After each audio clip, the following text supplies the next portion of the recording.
It's about understanding the neuroscience, not just for sake of understanding, but so that we can really replicate this with people who need the care.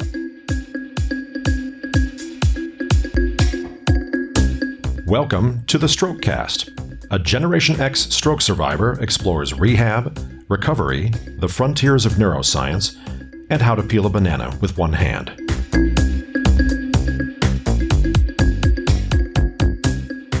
Hello, I'm Bill Monroe, and welcome to episode 106 of the Strokecast.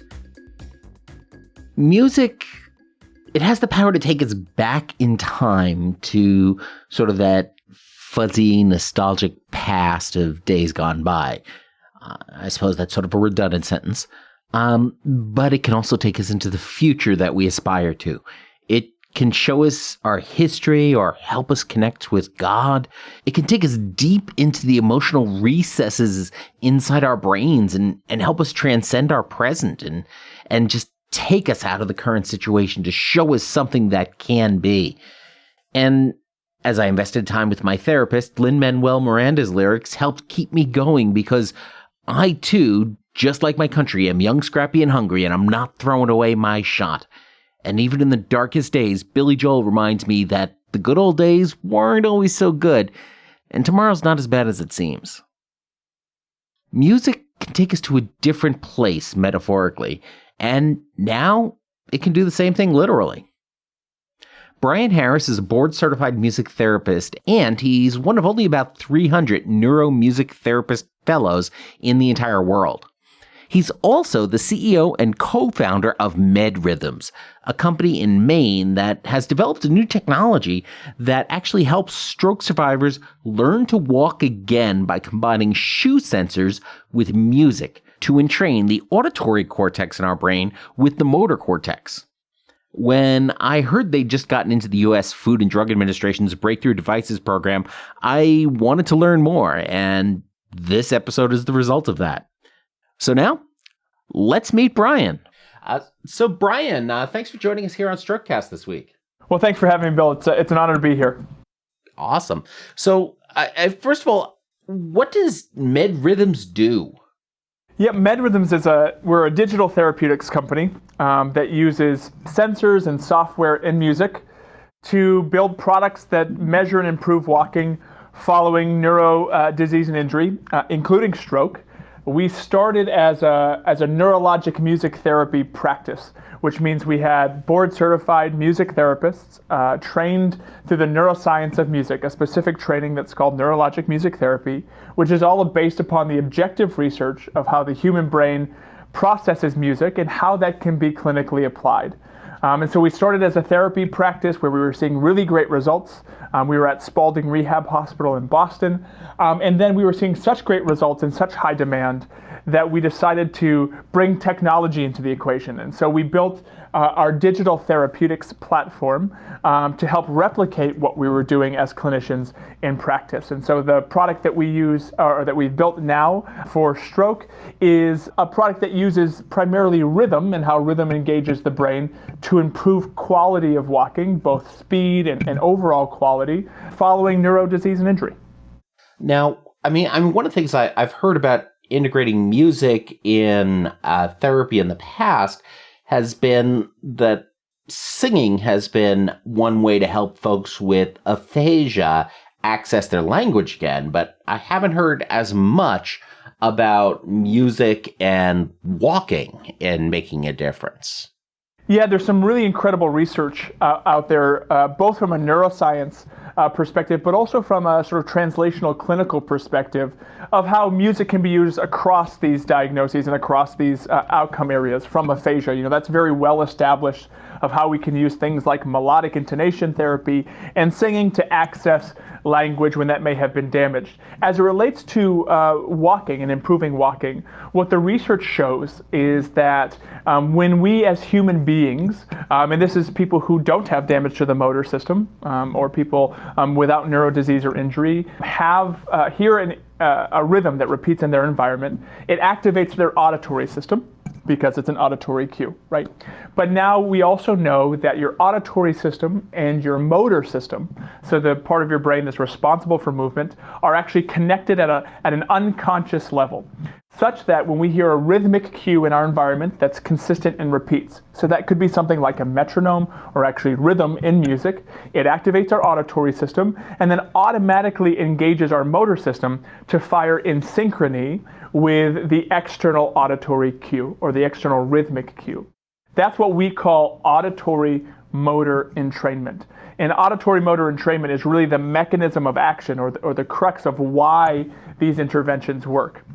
It was demonstrated that this was possible actually in the mid-1970s, that you could use an external rhythmic cue to prime and time the human motor system. Going from there, it's then been shown that people who have damage to the motor system, so that's stroke, brain injury, Parkinson's disease, MS, etc., that you can actually use rhythm as that external cue to engage the motor system to improve walking outcomes.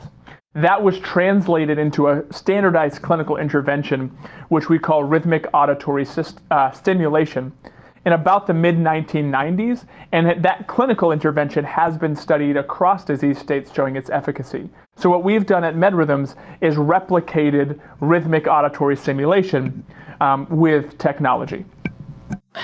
The way that sort of connects at a subconscious level is that sort of one of those same mechanisms behind the way you'll see people at a bar, or that you used to when we could go to bars, and the band is playing or the jukebox is playing or whatever, and people just sort of start bobbing their head or tapping their toe? Is that sort of activating that same process? Yeah, it's a very similar mechanism by why that's possible and why that happens.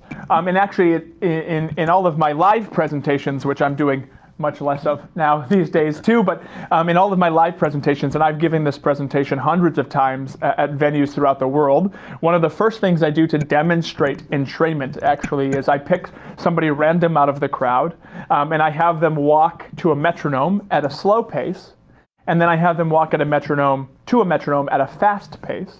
And then I have them try to walk to a metronome at sort of what their normal cadence would be, maybe somewhere around 100 beats per minute or 100 steps per minute. But then I have them listen to the metronome and try to not walk with the tempo of the metronome. And it's nearly impossible for a human being to do that, because what's happening is that the external rhythm from the metronome is literally giving your motor system a direct cue to move in time with that external cue. And so for our brains to actually not move in time with that external cue, we have to come up with some sort of cognitive strategy to not listen to what's in our environment, to block out that auditory cue, in order to not walk to the beat of the music. And it's a very, fun but powerful demonstration of how rhythm accesses our human motor system. How does our own heartbeat impact that, or does it not impact that, just having that natural internal rhythm that we have? Yeah, it's a very interesting question, because we certainly know through all of the existence of human beings, we are inherently rhythmic beings, from our heartbeat to our breathing rate. We've seen some early studies demonstrating that babies in the third trimester have the ability to respond to rhythm and respond to music. So it's one of the first things we gain as human beings. And we know that these processes, as I mentioned, are rhythmic in nature. As we think about how that applies to walking is also inherently rhythmic. It's forces into the ground and propulsion over ground in a rhythmic and sort of balanced way. That's how we keep our body upright, is that we're shifting our weight between 2 feet in a rhythmic form where we don't lose balance. And so when we think about using rhythm to improve walking, it's less about the rhythm of our heart rate and how that influences the outcome, and more about the natural rhythm that we should be walking with as somebody who is 30, 40, 50, 60, 70 years old, and also based upon our height too. There is a natural rhythm or a natural speed of rhythm by which we should be walking to, and that's what we're leveraging to try to improve people's walking outcomes. And I saw on your website, you're talking about some of the science that actually centers around the basal ganglia, one of the, suddenly became one of my favorite brain parts when I broke mine. How does the basal ganglia fit into this whole rhythmic interface? Yeah, it's a good question. And, the basal ganglia, as we know, is helpful in our ability to move. So things like balance and control and these types of things. And so typically when we see that people have damage to that part of the brain, which is in the cerebrum, so part of that aspect of the brain, which we see actually very common in stroke, that people have a stroke that impacts this and therefore it impacts their movement. Stupid, thin, middle cerebral arteries.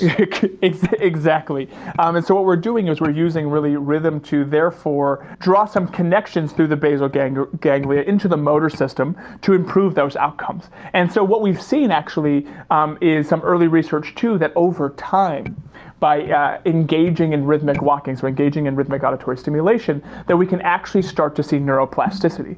So actually changing the anatomy of the human brain to improve functional outcomes, not just when people are walking to the rhythm, but actually after that as well. We've heard about music therapy for a while. How is neuromusic therapy and the work that you're doing there, how does that differ from what we traditionally think of as music therapy? Yeah, music therapy, it began in about the 1950s and as an established healthcare profession, and it's a very, very broad field.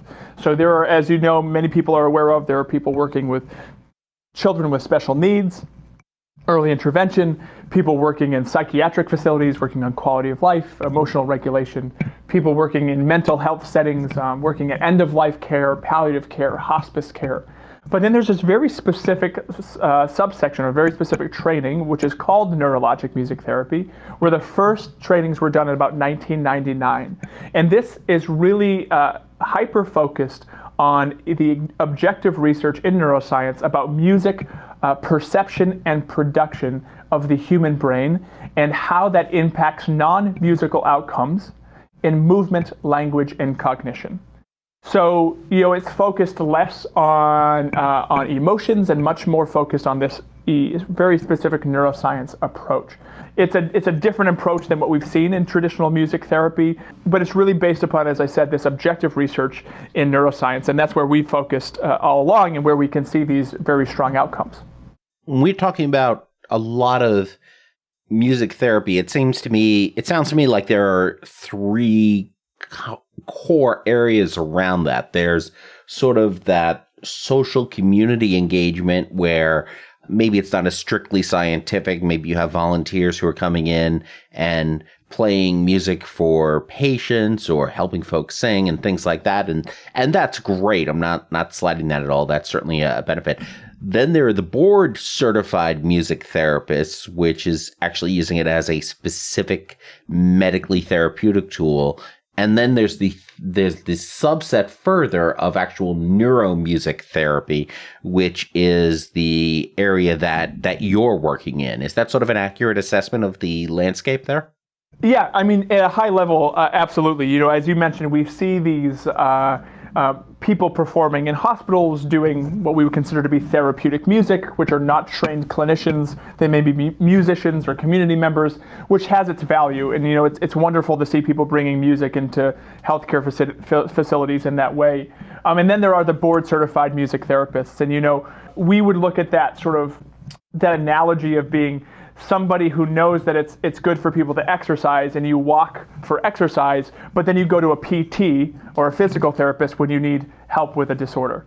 And so we would go to a music therapist when we need help with a disorder. And then, even within physical therapy, there are physical therapists that are trained in different approaches or different backgrounds in different areas. So within music therapy, there are neurologic music therapists who are focused in this area of neuroscience. That's a great point. I think that analogy to physical therapy is really important because most of us have worked with neurospecialty PTs because there's one field of PT which is working on your leg from a perspective of helping you build the muscles there and repair tendons and whatnot. But the neuro PT who may be focused on the leg is actually focused on making changes in the brain by working with the leg. Exactly. And that's, I think, a good analogy that many people would understand about the sort of differentiations here. There is a difference between music and music therapy, and there is a difference between NMT, or neurologic music therapy, and music therapy. So leveraging NMT, you've recently launched clinical trials on the digital therapeutics platform for walking, which is really interesting, and it's how MedRhythms came to my attention. What is this platform, and how does it work? Yeah, so the digital therapeutic for walking for the stroke product right now involves two sensors, one that connects to each shoe. They're Bluetooth sensors that collect clinical grade biomechanics. So things like symmetry, stride length, variability, speed, etc. That feeds into our algorithm, which is based upon an app on a phone. And then we take music and we augment the music to administer rhythmic auditory stimulation autonomously, such that a clinician does not need to be present in order to deliver the intervention. So this is something that could be used in home. And so the data comes in from the foot, and then based upon that data that's coming in from that individual, we individualize the music and we administer rhythmic auditory stimulation to improve quality and speed of walking. So these sensors that go into the shoe, when you start talking about home use, it sounds like then there's some flexibility in terms of where they actually go on the shoe, so it's not necessarily the most precise placement required. Is that true? That's correct. It's been designed such that it could fit, essentially any location onto a person's shoe, so it can adapt to different shoes and different placements of where it needs to be. And does use or non-use of an AFO impact that? What in sort of our early testing, we've seen that it still can work with those folks that are wearing AFOs. So we haven't seen a distinction there because it really clips externally onto the shoe. So as long as it can fit onto the shoe, we can still, detect steps and inform the algorithm from there. Sort of like a much more precise Fitbit, one that actually counts things correctly. Yeah, and we are also getting, higher fidelity data too, objectively, from stride lengths to symmetry, and as I said, variability and these types of calculations too, which can inform the intervention at a greater level. So in providing this rhythmic stimulation, what music is it using? Is it a MedRhythms composition, or is it just existing music in somebody's library where the app goes ahead and chooses something with an appropriate rhythm based on the data? Or are you applying an additional subconscious rhythmic clue to music somebody else is listening to?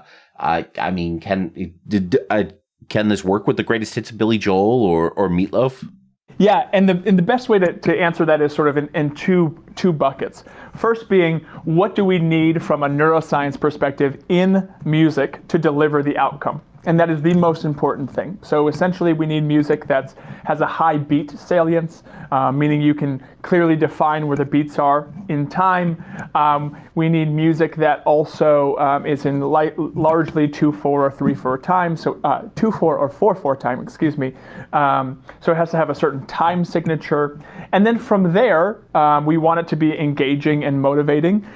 So we want it to be music that's pleasant to listen to, that people are familiar with. There's also some early research that supports that using music that people like or are familiar with can enhance outcomes of the intervention. So we try to use music that people like to listen to.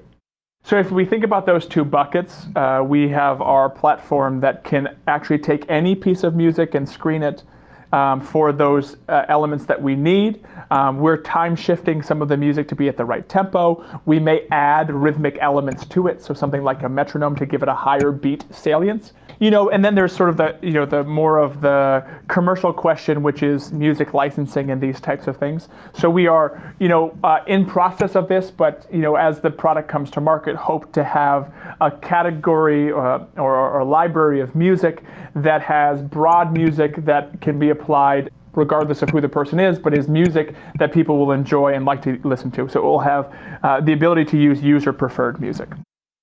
So the audio is coming from the app on your phone, so you're not just, turning on Spotify or Pandora as you're using these sensors. It's the app actually has to supply the music to make some of that time shifting and doing some of this other stuff. Correct, because we're getting lots of data about about music, so we're doing analytics on the songs itself. We then have to match that with the data that's coming in from the shoes, and then we augment the music based upon what's happening or what's happening from the foot level of those users using the product. So all of the music for now is coming with the product that we supply. Any favorite tracks in there so far? What's really interesting is, in some of the early testing that we had, we've used some independent music that we've bought the rights to, and it's been actually a lot of fun to see some of these independent artists and songs used in the feedback that we get from stroke survivors. We actually had one of our clinical trial participants reach out to us afterwards and say, "Man, that was a really great playlist. Where can I download that playlist from my Spotify at home?" And these were, for clinical trial purposes, independent music that you probably wouldn't hear on the radio, but is, good quality. And so we've been very happy with that so far. And then from there, as it relates to user preferred music, we're still in conversations about acquiring that music for a commercial launch. So you mentioned that music in a 2/4 or 4/4, the rhythm or time tends to work best. My limited understanding of the music field, I was actually trying to teach myself to play mandolin before I had the stroke, just so my friends could say they saw Bill Monroe play the mandolin live. But 2/4 and 4/4 are typically more time signatures of Western music, Western civilization music. And when we look at music culturally around the world, we see different time signatures in music. How does this rhythmic approach or this sort of technology work from a cross-cultural perspective from folks who may have grown up with a typically different musical type of signature? And I'm getting into an area I know just enough about to be really dangerous and confusing about. But how does it work outside of a traditionally grow up in the U.S. type of musical culture? Yeah, it's a really good question. And, as we think about how we're using music here, we typically, and I guess it's easier to explain this at a high level, which, as you mentioned, without sort of really diving into the weeds about this, but we typically try to find music that has what we consider to be a duple meter, which means that it's 2/4, 4/4, some level of multiples of twos. It could be, 6 beats in a measure, but some sort of multiple of 2, because we as human beings we're bipedal beings, so we have 2 feet. So there's this very distinct rhythmic synchrony to walk to, if that makes sense.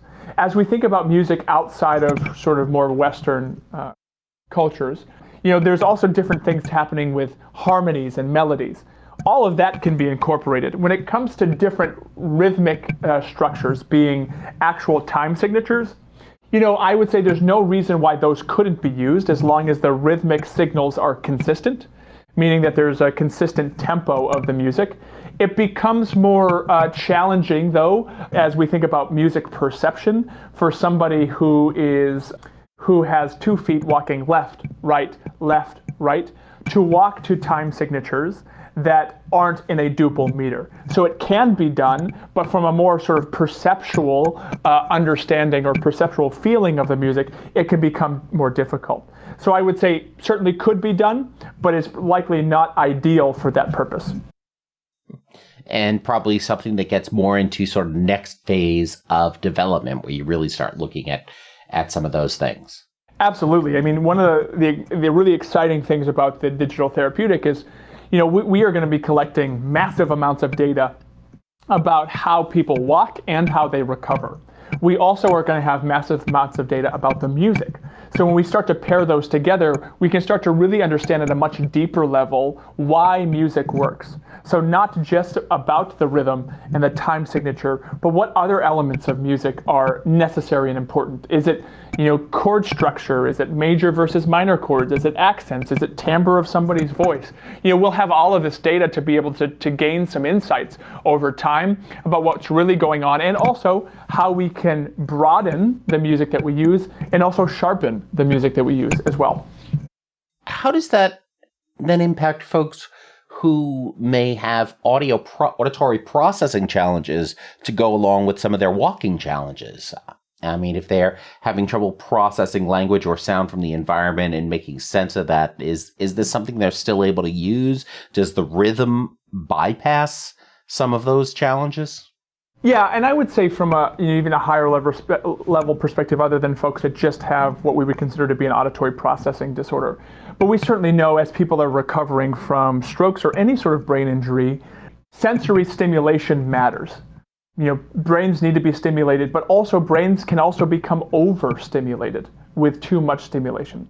And we see that actually as clinicians, as we treat folks in the hospital as well, that sometimes when we use recorded music or sometimes when we use live music, when we're using a guitar and preferred music, that actually can be overstimulated for people who may have either processing disorders or cognitive disorders due to the injuries.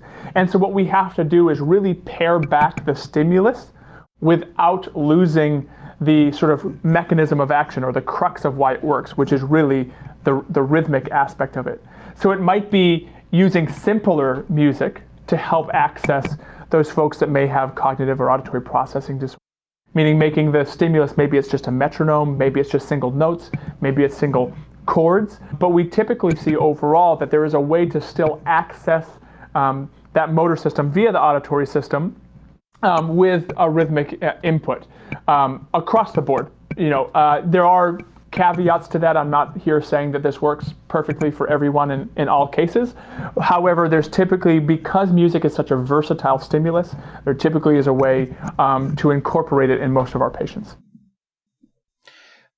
So what about those of us, back in, I'm so grateful that there was no YouTube or TikTok or anything like that back at high school dances when I was in school. So what about those of us who never had any dance skills or sense of rhythm, even before our brain injury? Yeah, I love being asked this question because this comes up a lot when I give these presentations, and they say, well, I've never been a dancer. I'm probably the most arrhythmic person that you could ever meet. And actually what we see is that this is truly, from a pure neuroscience at a very basic level, this is about human perception of rhythm that every human being has the ability to do. And we see that this applies to about 97% of the human population. There is about 3% of the population, roughly, that has amusia, that their brains don't process rhythm or process music. But by and large, regardless of age, culture, ability, or disability, everybody's brain objectively responds the same to music and rhythm. And so what I always say to that is, I think that as we learn to dance and things, and there could be hesitation to moving our body, that we learn to not be able to move in time. But if we paired the music away from it and we focus on a very specific movement, i.e. walking, that we could actually really focus in on that, and that we could get people to walk to the beat of the music. And we've seen that in all of our work that we do with folks across diagnoses, that we can get most folks who should have the ability to entrain to be able to entrain.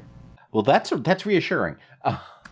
Yes, it shouldn't matter your musical ability, it shouldn't matter your musical history, or even your interest in music, because we really are leveraging a very basic neurologic process.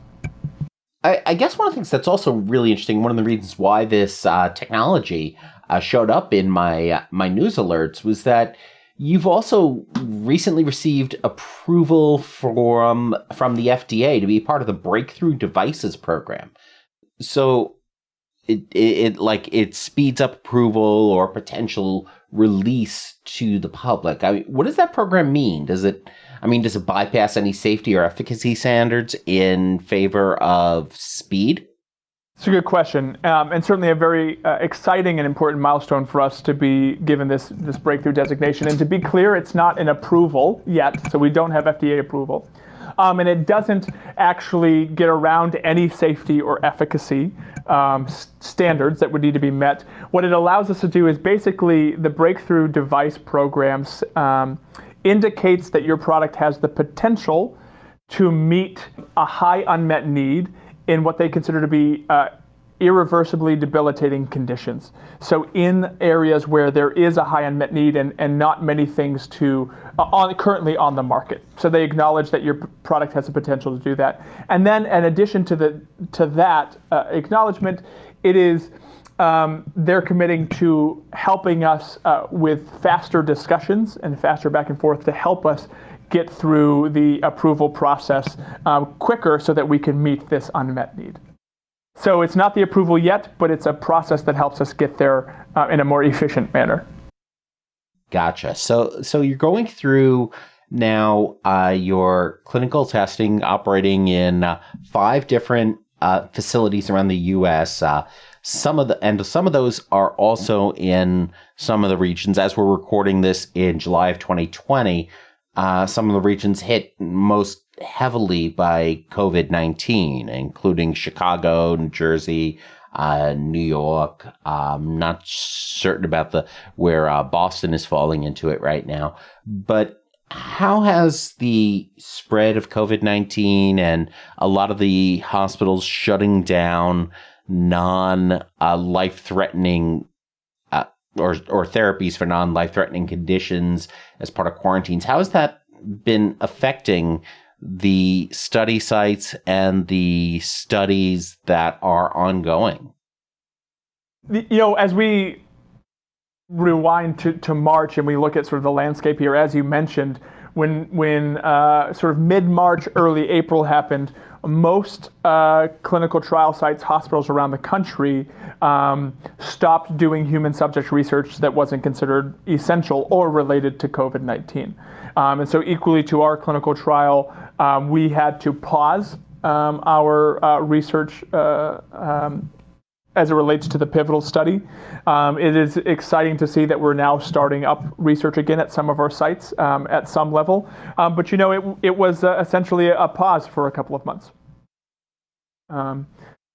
People and subject safety is top of mind for us and top of mind for the hospital. So it was sort of unfortunate but necessary and the right thing to do. And so but as we think about overall timeline, it didn't impact us as drastically as it could have, or as we thought it might have. So we were now getting things started again, and we'll get rolling here soon. As you get rolling again, then, assuming testing goes well, and here we get into the area that is highly speculative, highly subject to change. When might most folks actually have access to this system or have it available to their therapists or be able to actually take advantage of this system? That's the question that we have at top of mind all the time, because as we think about the history of MedRhythms, it's really to get to this point. And, how do we bring this to the people that we believe need and deserve to have this level of care? And, it's been years in the making. And, the answer to that really is as soon as possible. But, from here, it's finishing the pivotal trial, and then it's working through the FDA approval. So I'm hesitant to say a timeline on that, but those are the next 2 steps. And then post-approval, we'll be on the market. Obviously, there's some question around timing as it relates to finishing our pivotal trial, but we're working collaboratively with the FDA to figure out how we can get through this as efficiently as possible. So this is something that is, again, assuming everything goes well, that we envision potentially being available within 5 years, not something that's 10 to 15 years off into the future, most likely.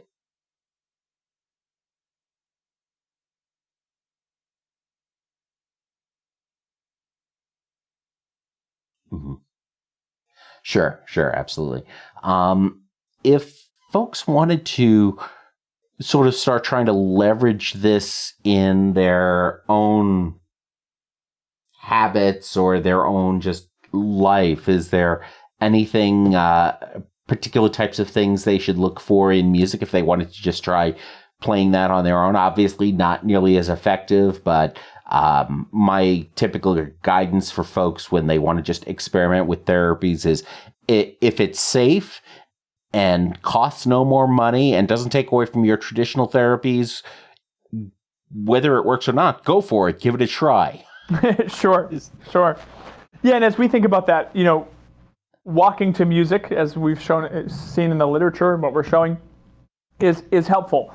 And so I would suggest, the challenge is knowing what music to walk to, when, what tempo to walk to, when to change it. And if you're looking for sort of a pure clinical outcome, that gets a lot more challenging to do on your own. However, finding music that has a strong, rhythmic salience to it, so it has a strong beat that's defined, that's music that you like to listen to, that's at a tempo that you'd want to walk at. So if you think about walking left, right, there's always a potential to put that on in the background and try to walk to that. However, to caveat that, we know that without the clinical input and the clinical sort of change that happens to help somebody through that process, we're not likely or expecting to see a great response, but it's certainly something worth trying. This is certainly a fascinating space, from bringing a product to market, doing that research, as well as just your background with working with integrating music into the therapeutic practices. How did you get into the field of NMT? I mean, why is this something you chose to pursue? Yeah, and when I think back upon that, there was a couple of very defining moments, I guess, in my career that really pushed me towards this.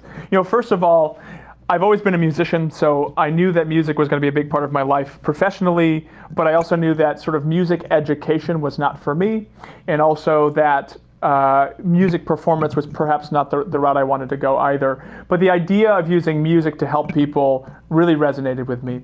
My undergrad was at the University of Maine, and I had an opportunity to take a class on music therapy my junior year and fell in love with the content.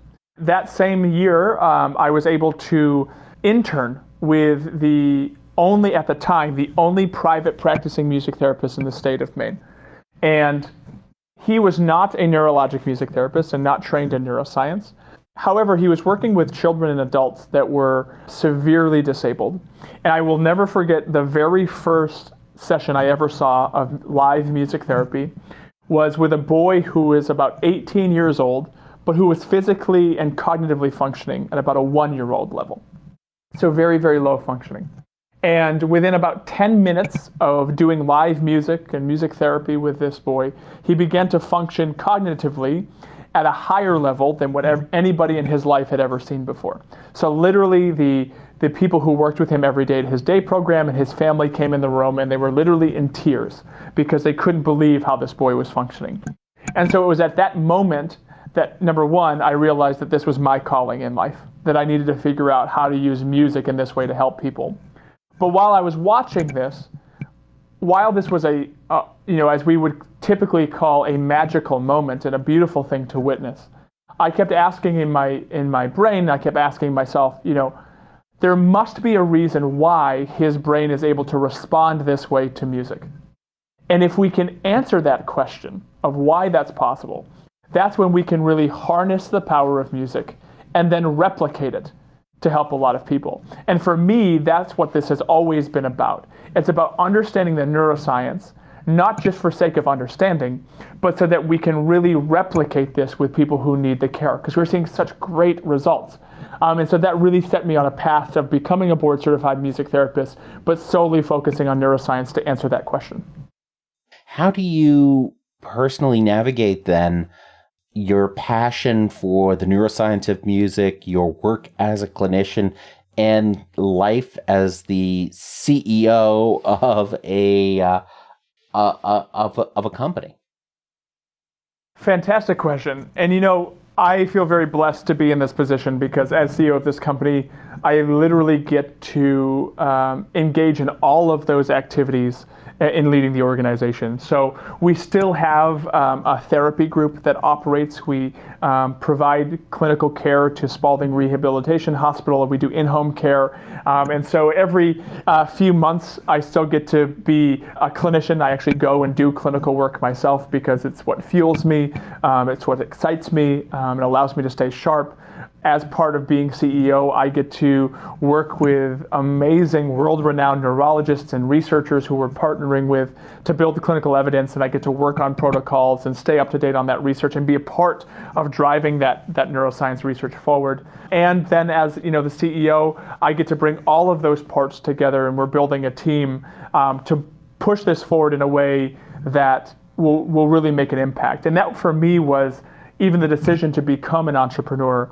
As I was being a full-time clinician, this has never been about building a company. This has always been about building an organization that makes a big impact in the world. So I never thought of myself as wanting to be sort of an entrepreneur of a high-tech startup.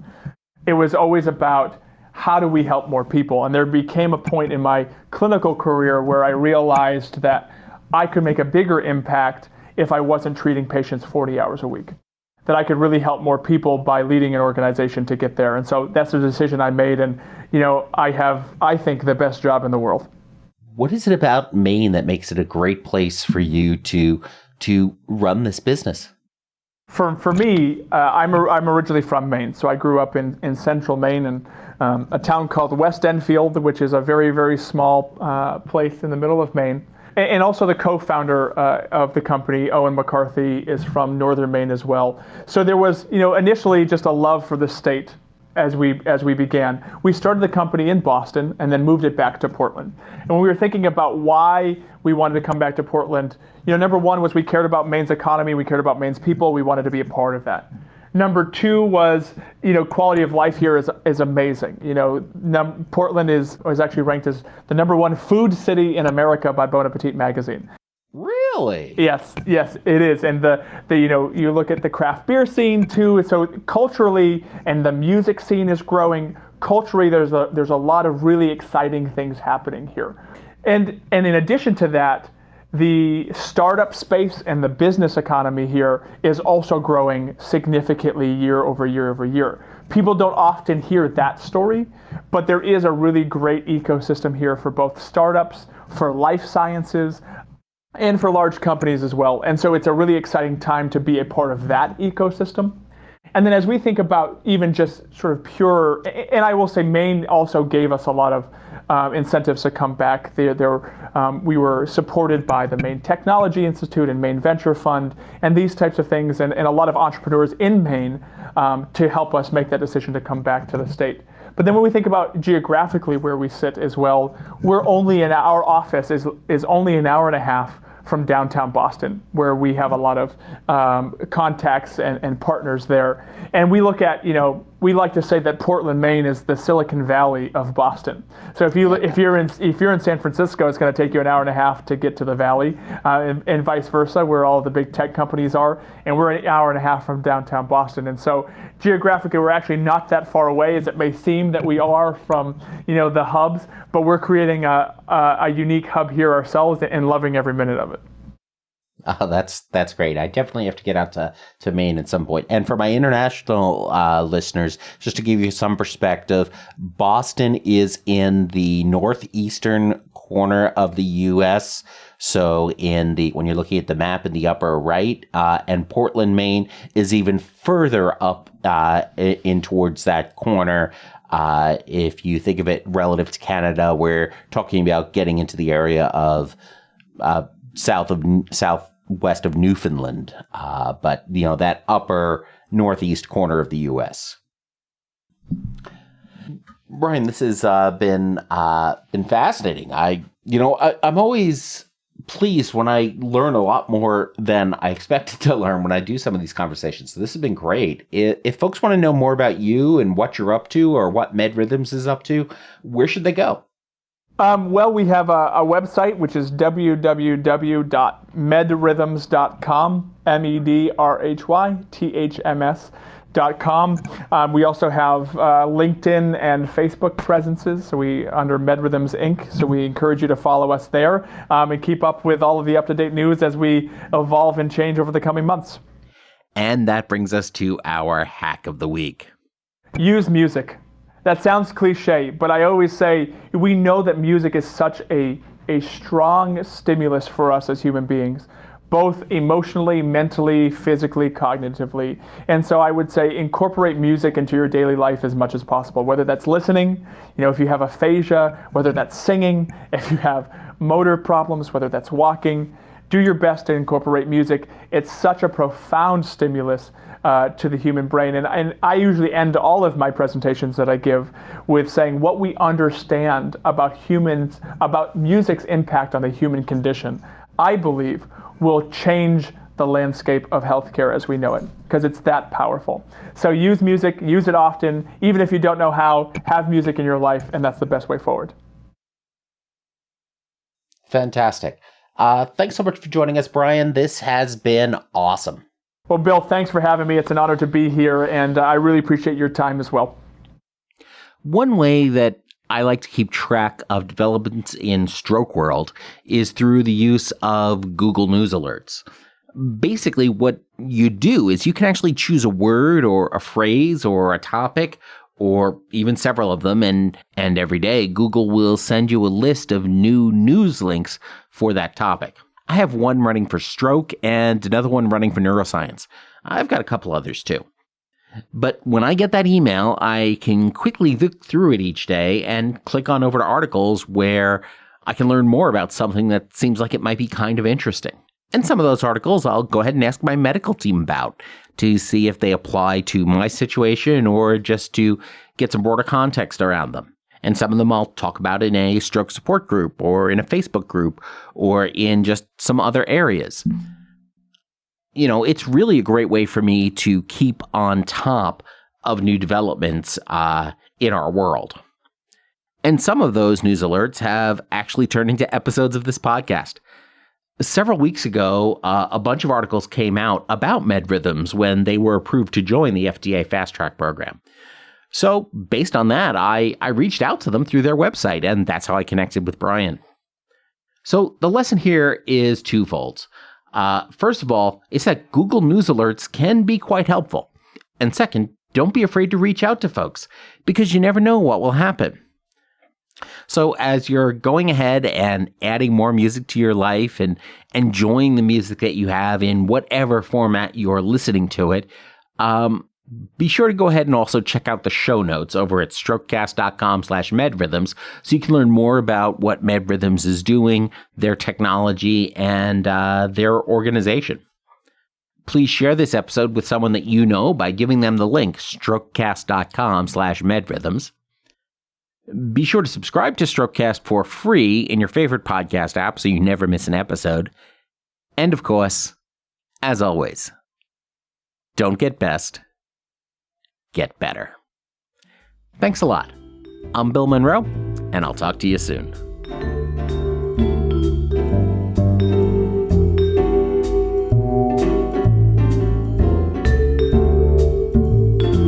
The Strokecast, Bill Monroe, and Bill's guests provide general information and entertainment, not medical advice.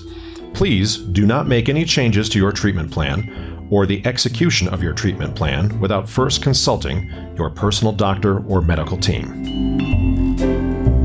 The Strokecast is a proud production of the Currently Speaking Podcast Network.